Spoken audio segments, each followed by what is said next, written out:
Hey, Will, what are you doing? I'm grabbing a glass of wine, man. Brother, you know we have a podcast to do. I know, I'm trying to keep from spilling this wine. Hey friends, this is Will. Hey everyone, this is Michael. And welcome to We Know Texas Vino. Cheers.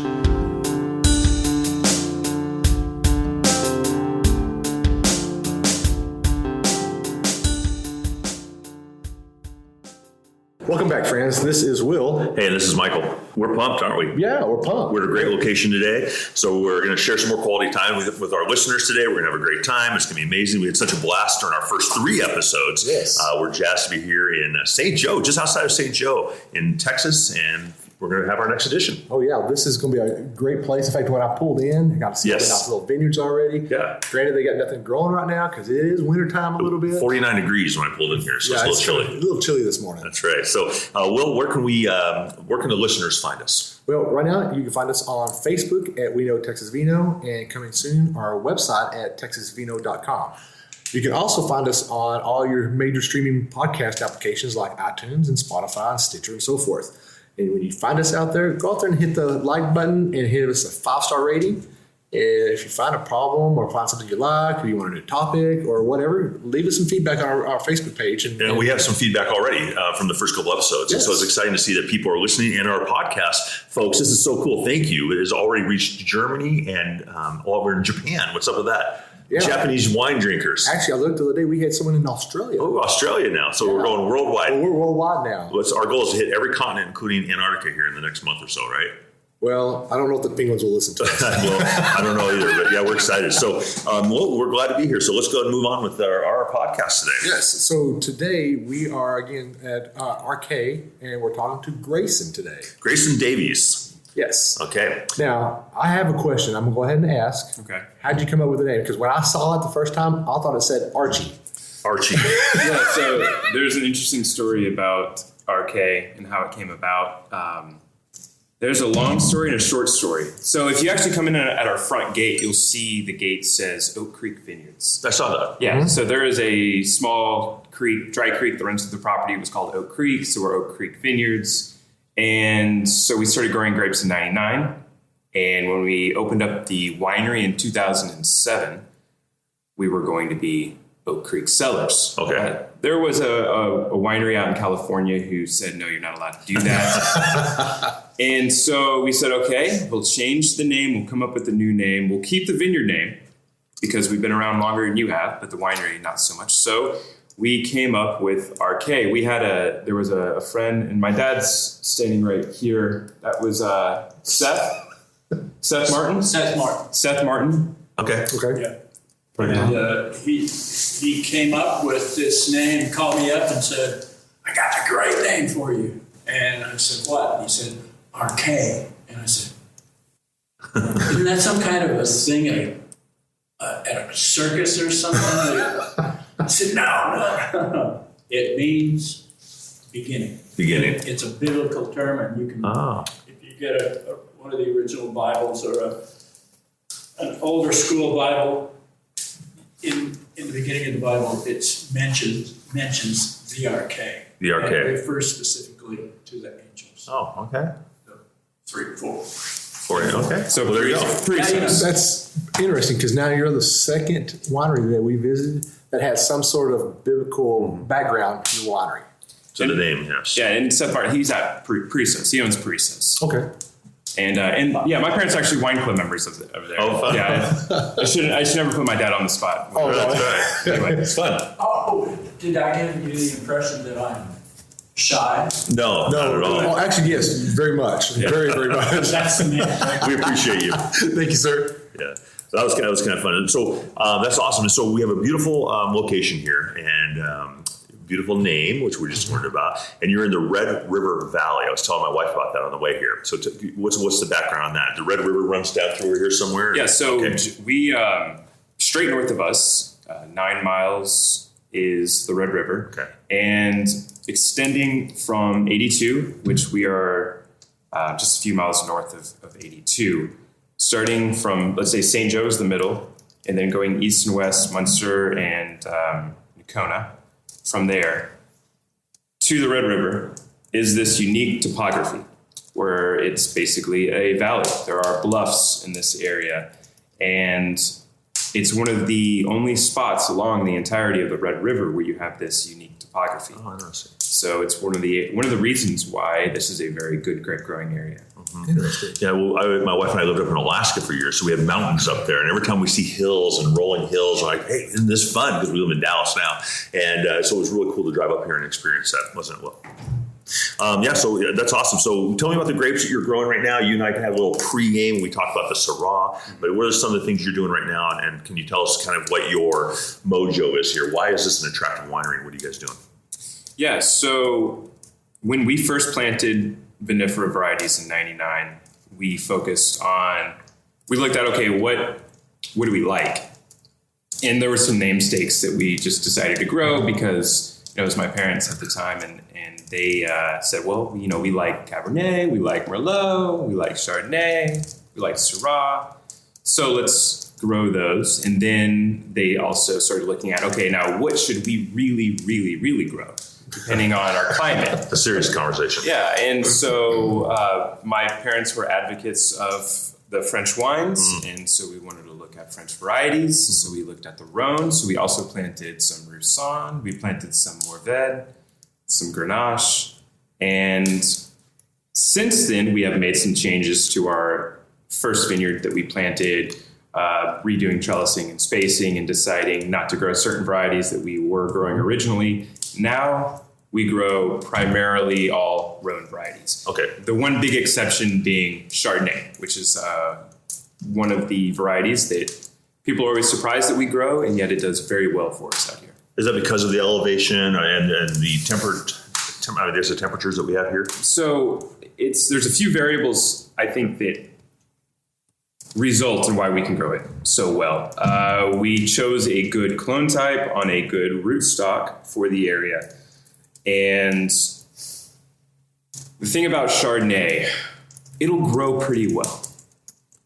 The issues with it are, and what I mean by it'll grow pretty well is it'll grow in a lot of different areas, right? But is it going to produce for you? Is it going to make good fruit for you? Right. So it buds out extremely early. Mm-hmm. It's the earliest vinifera variety that I'm personally aware of. And so in Texas, we have a big issue with spring frost. Yep. Right. Big problem. Big problem. And so that's one of the reasons why it's a heartbreaker for growers to grow, because you may get a good crop one year and you think, I got it. It's going to do well for me. And then it frosts 10 years in a row, and then you end up pulling it out. And one of the things we're going to do, Grayson, is we're going to do an educational portion of this here in a little while. And I'm so excited to be talking about that because I am anxious to learn more about some of the studies they've done around here with you folks and some of the cooperations to learn more about that and preventative stuff, which will be cool. Yeah. So, it's amazing that where we're at here, because when I think of this area, I think a lot of red clay. And so, but looking here coming in, I didn't see a lot of the red clay, red dirt that associate with the Red River because that's where it got its name from. So another reason why we chose this area, because we bought the land with the intention of growing grapes and starting a winery. Okay. And we didn't previously have the land, in the family or anything like that. So we're in a transition area. That area that I described with the topography, going from the west Nacona to east Munster, and that includes St. Joe, just north of those towns to the Red River. Right around this area is a transition where you go that black gumbo clay that throughout the DFW area has, even up into St. Joe, Munster, and Nacona, there's still that black gumbo clay, which is a real heavy, dark clay that it's hard to grow anything. Really. Right. You start getting to sandy loam. So this whole area is sandy loam. So in areas where there's more erosion over time, you may get just the red clay. But if the land is properly taken care of, you'll still have a lot of that sand mixed in. It's a nice sandy loam. So there are certain areas or pockets of vineyard that may have more or less sand, more or less clay. But overall, it's a good area. Always had a bottle Syrah on in their wine shelf. And you tend to like also what grows well. If you're a grower, if you're a wine grower, then you like growing, you like making wine out of the grapes that do well. And they do really well at here. I don't remember ever having a bad vintage of Syrah as far as not liking the fruit, not liking the wine. It always turns out really well. And I tend to I like French Syrah. I like Rhones, I really do. And so, as far as the oak profile and the integration of the oak and the overall characteristics, that's what I tend to try to shoot for. Gotcha. Well, you guys started from scratch here. You bought the land. What year did you guys buy this land? So we bought the property in 99. 99. It was January of 99. Okay. And the weird thing or the cool thing about it is, so originally from Plano. Okay. So a lot of times people ask, how'd you find this area? Well, it had to be close enough to where we could drive here and back in a day, which is, we're right at an hour and a half from that area. And had to be a good area for growing grapes. There had to be water, so we have a good aquifer out here. You had to have good soil type. And the unique thing was that where we planted the first vinifera varieties out here, there was actually an old vineyard that was here already. Now it was abandoned. So we utilized the trellising and everything. So years later, we had to rip a lot of it out because the trellising, the spacing was not what we wanted. Right. But it was an abandoned table grape vineyard that it was planted back in the 80s. Okay. They only grew grapes for about 4 years because the variety they were growing was called Venus, which is even earlier than Chardonnay as far as when it buds out. So they never got a single harvest off of it, and they gave it up, and it was abandoned. So we had to rip it all out. So my first memories of Oak Creek Vineyards, of coming out here, they were not fun. It was clearing brambles. Hard work. It was pulling out the old vines, but we got it all pulled out. In that spring, we planted with the vinifera varieties. All right. Cool. And then you've built infrastructure because we're in a great tasting room right now. And so when did this all come to fruition? When you had a vision, a family vision, when did this actually come to fruition? Okay. So when we got our first harvest, 2002, 2003, around that time, we became friends. My dad became good friends with a winemaker, grape grower named Les Constable. He has since passed away. He passed a few years ago, and he was the owner of Brushy Creek. And Brushy Creek was just off of 287 near Decatur. Okay. And his wife still runs it now. He grew a lot of really interesting, unique varieties that you're just now hearing about being grown. He was one of the first. It was the first time I'd ever seen Tannat, Gewürztraminer, things like that. Tempranillo. He was big on Tempranillo before the big. It's not a fad because it's here to stay, but before the big push for Tempranillo in Texas. And anyway, so we sold our grapes to him until we started the winery. In 2007 is when we started Arché. Mm-hmm. So I know the listeners can't see it, but the room that we're in, the back wall, is actually the wall of a metal building. Okay. And the winery is back in there now, but it used to be an open garage, and there's now a door, which is where our kitchen and a small office is, was the winery and the vineyard. It was tiny. We just did a couple hundred gallons. And then in 2009, we sold the group. So a couple years later, we enclosed the garage that turned into the winery, still had a tiny tasting room. We get customers who've been coming out to us for years and years, and they bring their friends out and they say, when we first came out, we were in a tiny little room. Right, and we're looking at it right now. I'm trying to envision it as I look at it. Right. And they always point at the little cottage that we have. It was right in there. And I say, no, actually, that cottage is way bigger than the tasting room. Oh, my. It was actually through that door right there. And so we were in that space until 2014. And that's when we built the tasting room. And then 2017, the patio. And since then, we have grown and grown and grown, just as we get the continued customers that continue to come out here. And a big reason why we've been successful is because the other wineries who have since started and are out here, because it's more of a destination now. Right. So all three are destination spots for sure. So just out of complete curiosity, how long did you grow these grapes before you actually got your first true harvestable winemaking grapes? Because I know some places say 2 to 3 years. How long did it take you to get your first actual real harvest? Yeah, so I think we sold our first grapes that third year. Okay. to less constable. The varieties that we have since put in the ground since we've had the winery, I can say that we'll make wine off of most of the varieties on their third leaf.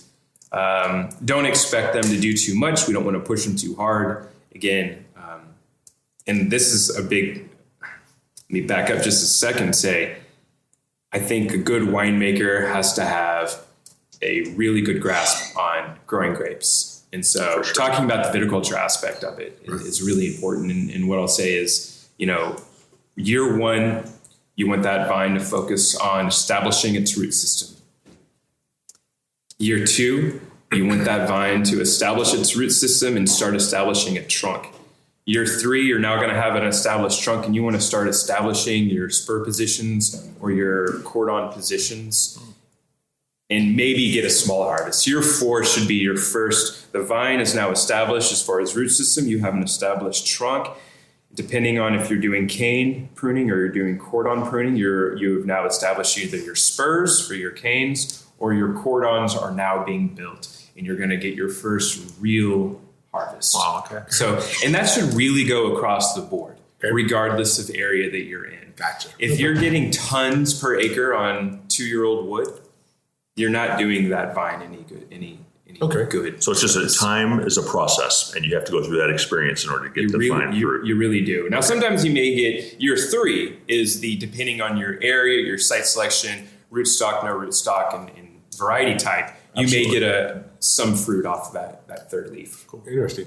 And that's something else I noticed, and I was just observing this. Some of the wineries we've already been to, they're on a flat plain area.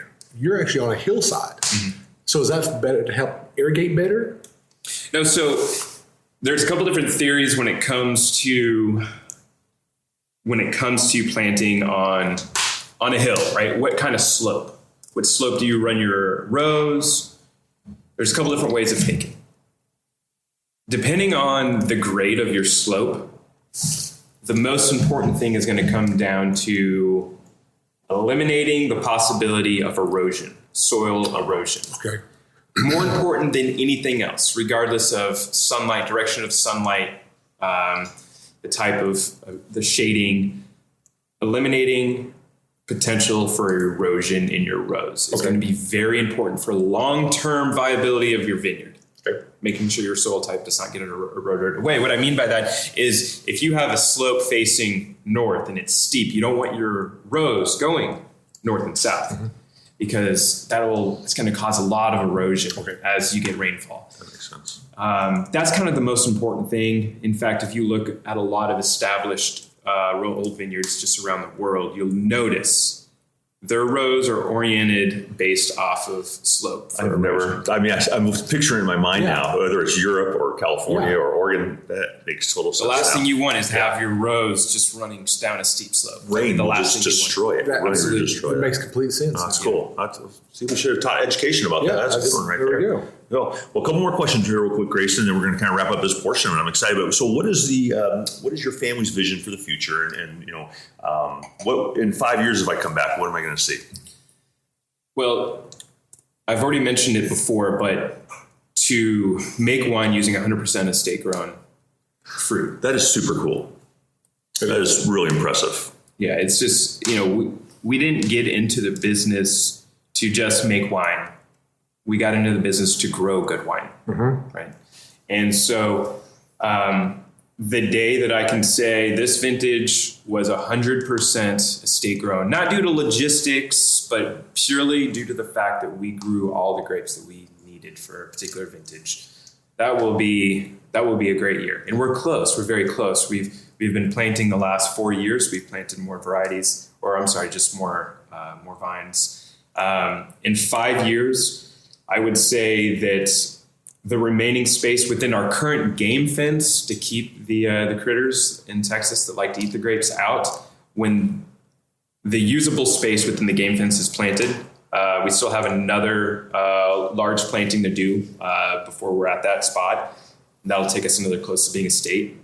Hopefully we'll need some more buildings on the property to house case goods and barrels, and because we're kind of bursting at the seams right now. So, capital improvements. That's awesome. Yeah. And then last thing for me, then we'll kind of wrap up the segment, but I know you guys do tours of your vineyards, and how can people access that? What do they need to do? So we do have an area on our website where we list information about our tours. They are reservation only. Give us a call, shoot us an email, contact through the website. We can arrange a tour. I'm actually the one who typically gives the tours. That's great.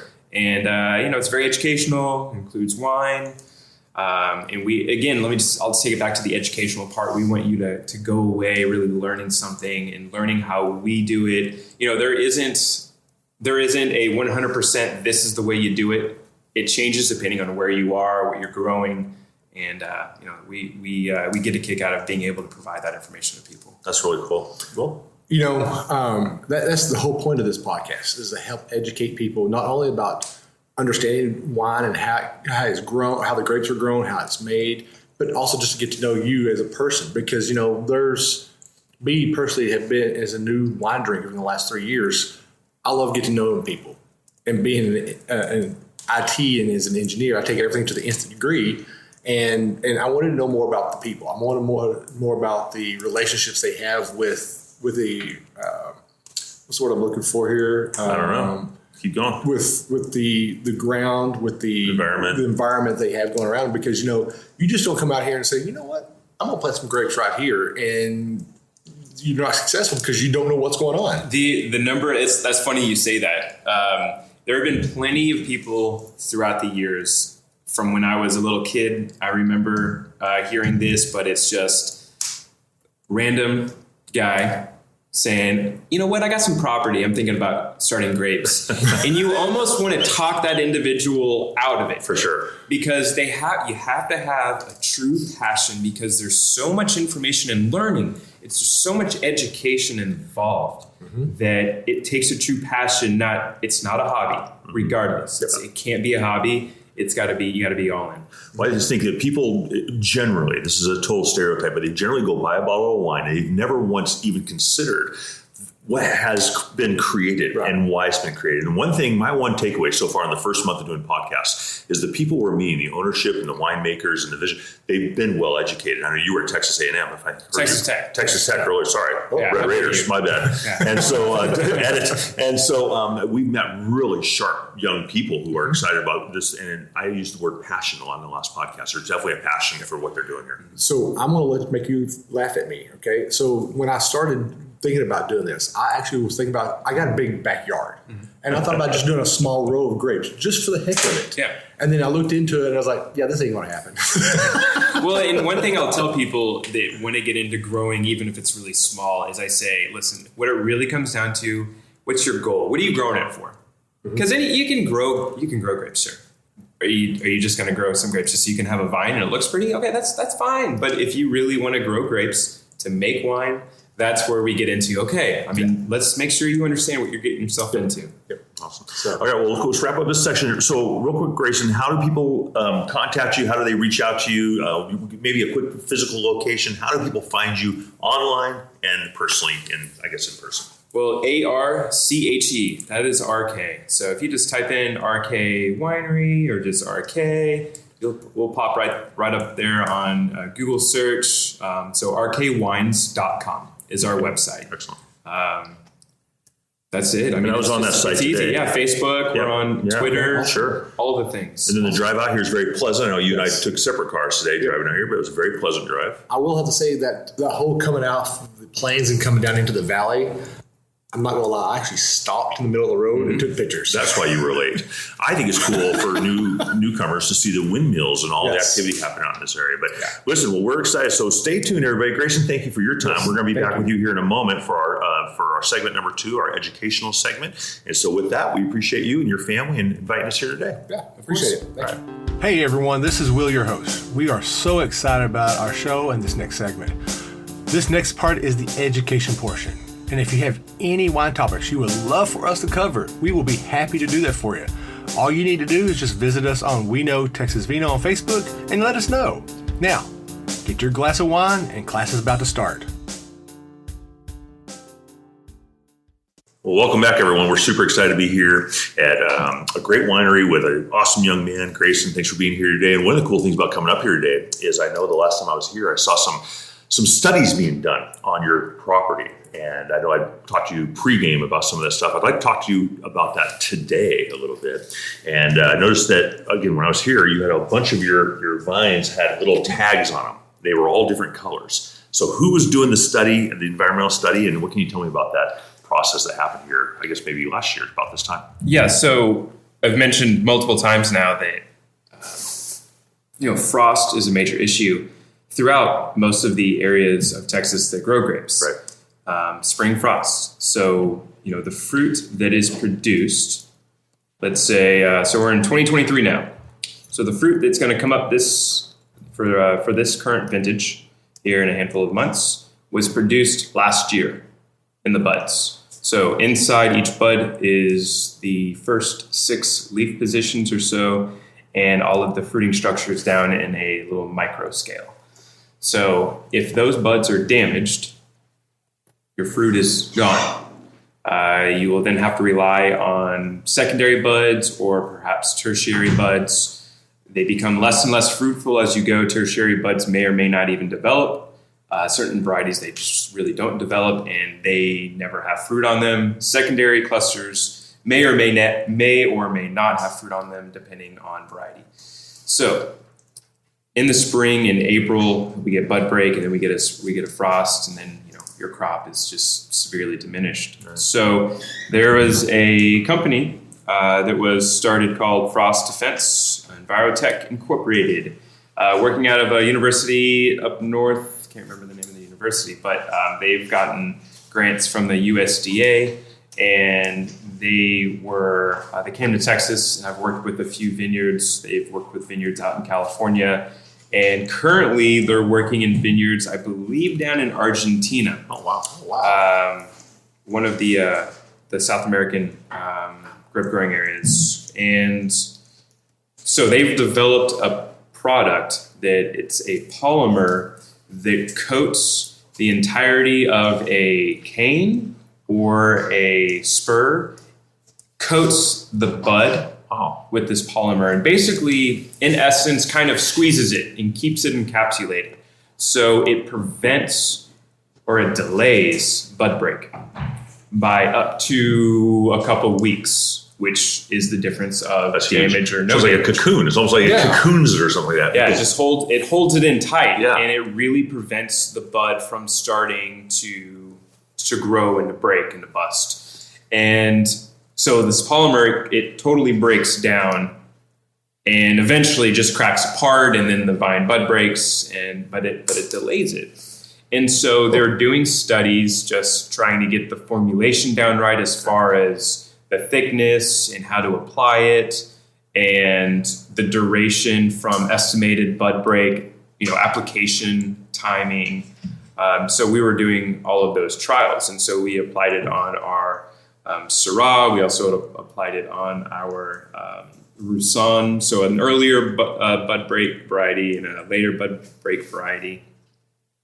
And then number of applications, all of those things you do during trials with the controls and everything. So all those tags you were seeing determined, how many times, formulation 1, formulation 2, number of applications 1 versus 2, your controls.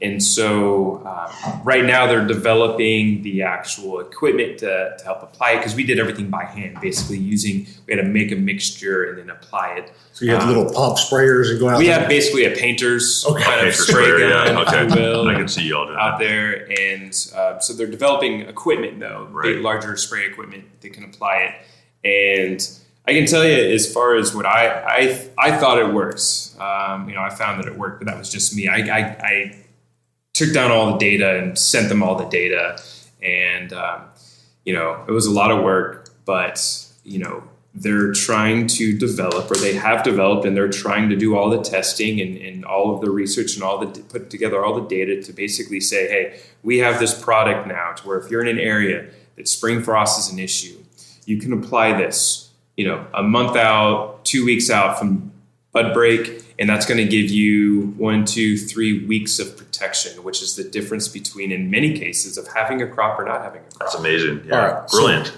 So let me share what I'm envisioning here. So when I think of polymer, I'm thinking plastic, correct?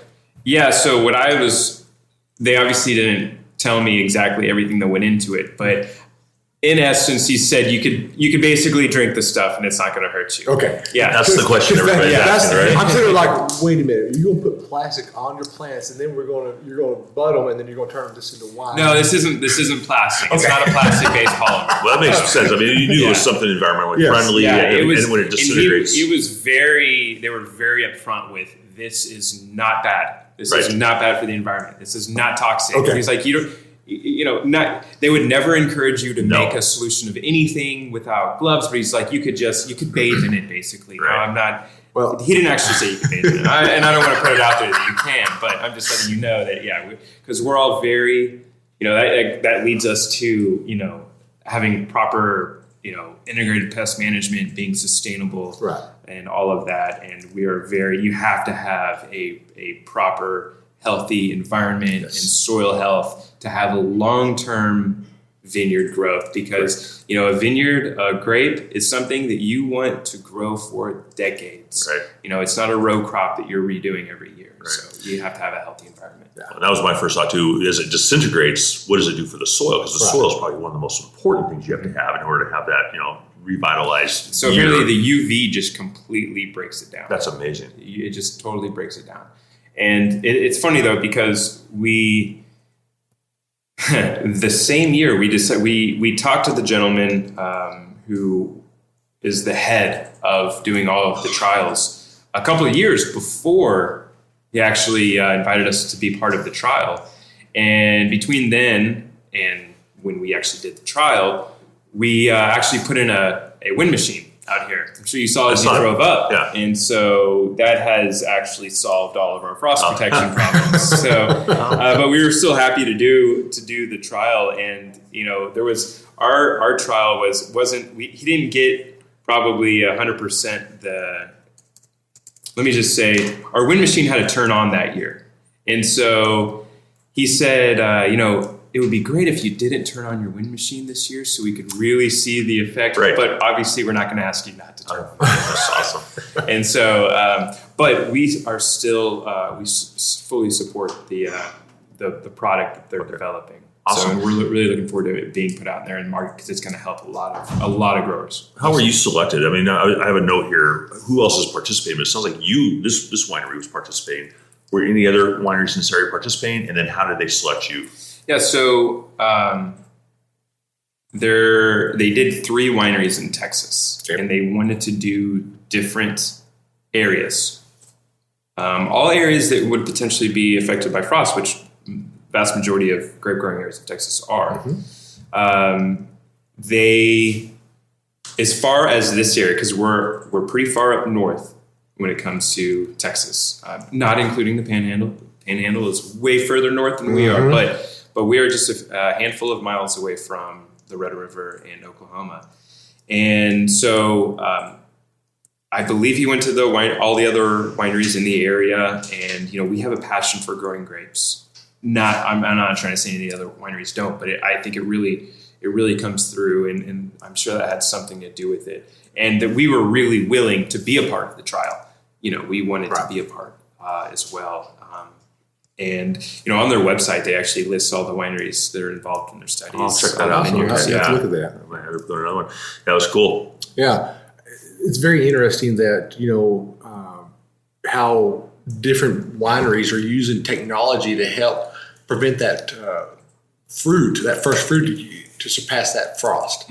Because I know frost kills a lot of stuff, not just on grape wise, but like cotton and corn and so forth like that. Mm-hmm. Well, and how did the last 2 winters have been pretty rough. They've been pretty brutal. So how did that affect your guys' harvest, and did it? I know over in West Texas it did. I mean, it was a significant thing. Yeah, so we still get the questions. It's not as often. It used to be every weekend, but it was the crazy freeze of 21. Yeah. Right? Yes. And it got down to minus 15 degrees Fahrenheit out here. Yeah. I can That's see crazy that up here because because you're around Panhandle or Amarillo, you're close to Amarillo, Oklahoma border, and it gets colder up there. Yeah. You know, it was 0 degrees at my house that weekend. I remember that. That's We were 15 degrees colder than that. Yeah. That is really cool. So how that affected us is, when I talked about those buds and the fruit is already developed in those buds, or the fruiting structures are, and so there is something. Grapevines are actually very cold hardy,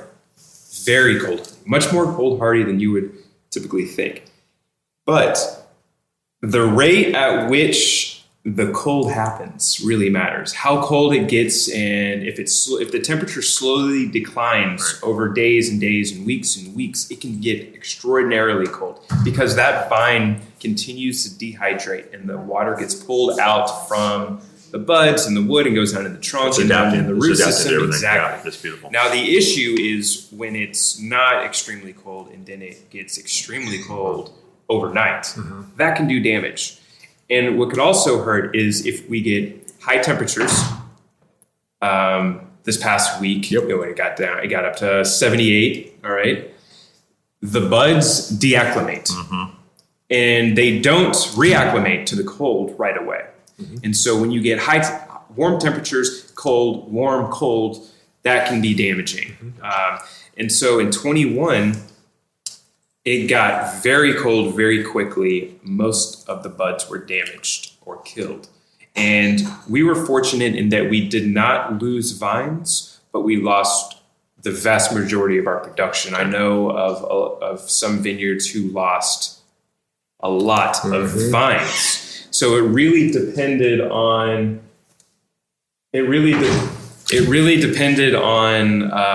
type of variety, the variety grows. That you're growing. It's funny, the variety that was the least affected by anything that we grow out here was probably our Viognier. Viognier is a warmer weather grape. It's Rhone variety, and yet it handled the cold, that crazy cold, better than our Chardonnay. Everything. It was out of the norm, and so it was a big learning experience for viticulturalists to understand how cold can these varieties really handle. And so other than that, when people say it was a bad winter, how are the vines? For the most part, they can handle it just fine. Okay, they really can. Well, it just reminds me of the old fable, the old story, right? You put a frog in warm water and warm it up every minute, and the frog can survive. But you throw a frog in boiling water, it's going to die. Yeah. Those vines are a lot like that. They're just going to acclimate and adapt to their living thing. Absolutely, the biggest issue is just if it gets warm and then gets frigid, that's not good. And of course, just the spring frost that we get. Our average latest frost event out here is basically April 15th. Okay. Our bud break on average is well before that. Wow. And so, having frost protection and the wind machine and being involved in that trial is a big deal. Well, cool. Well, that's exciting. I'm glad we talked about that here because I'm sure our listeners will enjoy learning about that. But, if it's successful and you see great value to it, I imagine a lot of the places around you, as well as some of the places in Texas, will capitalize on that opportunity to participate. So that's great. Well, good. Well, Grayson, what a pleasure meeting you today and talking with you. You obviously have a lot of knowledge. I've learned a ton today. Yeah, I learned a lot today, too. And so we'd love to come back and learn more, man. We want to pick your brain. That's awesome. So we will definitely schedule time to come back and follow up and hear more results about the study and the testing. But any closing remarks for you, Grayson? I just want to say thank you all. I'm always appreciative of Texas wine advocates or, wine advocates in general. And, I love the idea of pushing the narrative that, Texas, we're growing some good wines. Yes. And there's a lot of good winemakers out there. There's a lot of good grape growers. Yep. It all starts with education. And, there's a new generation that I'm happy to say includes myself, I think, that is really pushing for quality and letting the masses know that we're really doing a lot of cool things out here in Texas. There's no doubt about that. Well, Will, what a pleasure being with you again today. I know you have a busy day. But what's one of your takeaways today? Anything you want to close with? It's anytime I come and talk to an owner / vintner and just understand what they're having to go through and the struggles and the successes they have to do in their business, it's just amazing. And to me, personally, it makes the wine taste better. Absolutely. because you get now to understand the heart and the love they put into it. That's for sure. And so my takeaway from this session for sure is just that I have two actually. One is that you just can't go plant a grape and hope to have something incredibly spectacular. That is for sure. There's a lot of hard work that goes into this, and a lot of thought, and a lot of vision, and also probably a lot of capital. But the second thing I learned is that the winemakers and the ownership that we've met so far have been incredibly passionate. I can see the passion in your the way you dialogue, but also in your eyes and in what you're doing here. I see your beautiful daughter out here and your family run business here. So I'm really impressed with the passion I'm hearing about from Texas winemakers right now. So congratulations on that. Yes, congratulations. Well, great. Well, let's finish up here. Will, what a pleasure seeing you, of course. It's always great to see your smile. We're excited for you. So my quote of the week, are you ready for it? I'm ready. This is an annual thing. Forgive me, okay? But sometimes sometimes I write down drink wine on my to-do list, so I can feel like I'm accomplishing something. Okay, that is my quote of the day. So from Will and Michael. Yeah, and also, by the way, go ahead. We can't forget this. This is the important stuff. Yeah. Find us on Facebook at We Know Texas Vino. Okay, That's right. go out there and when you listen to this, tell us what you think about this. Yeah, we'd love to have feedback. Yeah, we love feedback. And you find us on Apple and Stitcher and Spotify, and give us a 5-star rating. That sounds good. Well, listen, folks, another day, another glass of wine. Cheers from the beautiful Red River Valley and Arche Winery. Yes, cheers. Thank you. Cheers. Cheers. Appreciate you.